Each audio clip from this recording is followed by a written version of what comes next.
کہ امت پر اگر ایک ایسا وقت آ جائے جب ان کے سامنے ان کے نبی کو گالیاں دی جا رہی ہیں اور امت کچھ نہ کرے، تو پھر وہ انتظار کرے کہ عنقریب وہ وقت بھی ان کے اوپر آنے والا ہے جب ان کی ماؤں، بیٹیوں اور سب عزتوں کو بازار میں نیلام کیا جائے گا اور یہ کچھ نہیں کر سکیں گے۔ وہ دن آ جائیں گے۔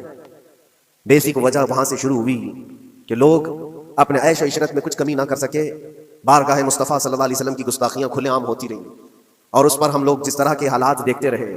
بہت سارے لوگ تو مجھ کو یہ کہتے تھے، مجھ سے یہ کہتے تھے، کیا ضرورت ہے آپ کو بولنے کی، حالات دیکھ نہیں رہے آپ؟ ظالمو، تم کو اگر کوئی چھوٹی سی ماں کی گالی دے دے تو تم بپھر جاتے ہو اور اس کے اوپر آسمان توڑنے کی بات کرتے ہو، اور ہم اپنے نبی پاک صلی اللہ علیہ وسلم سے کروڑوں ماؤں سے زیادہ محبت کرتے ہیں۔ اس رسول پاک صلی اللہ تعالیٰ علیہ وسلم پر کوئی بھونکتا رہے اور اس کا جواب نہ دو، تم یہ کہتے ہو مصلحت ہے، حالات ایسے ہیں۔ تو پھر اپنا یہ لباس بدل لینا چاہیے، اپنا نام بدل لینا چاہیے، پھر اس دائرہ اسلام میں رہ کر کے مطلب کیا ہے؟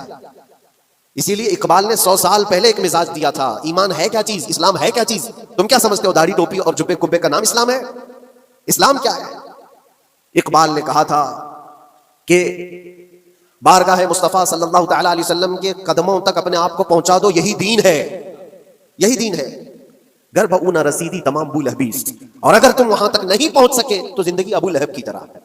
دین یہ ہے، آبرو ماں زنام مصطفیٰ، ہم سب کی عزت و آبرو حضور کے نام سے جڑی ہوئی ہے، ان کے نام سے جڑی ہوئی ہے ہماری عزت و آبرو، اور تم اس نام کی حفاظت نہیں کر سکو گے تو آگے یہ سب چیزیں آنے والی ہیں جو آ رہی ہیں آج۔ لوگ آج واویلا مچا رہے ہیں، یہ بات یاد رکھنا، شیطان کبھی فجر کی نماز کے لیے اٹھا نہیں سکتا، اور اگر اٹھا رہا ہے تو پھر اس کا کوئی مقصد ہے۔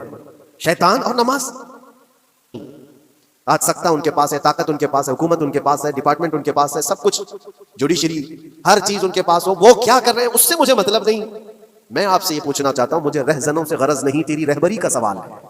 تم خیر امت ہو، رسول پاک کی امت میں ہو، تمہاری بھومکا جس کو کہا جاتا ہے، تمہاری یہاں پر زندگی کے معاملات یہ بہت زیادہ اہمیت کے حامل ہیں۔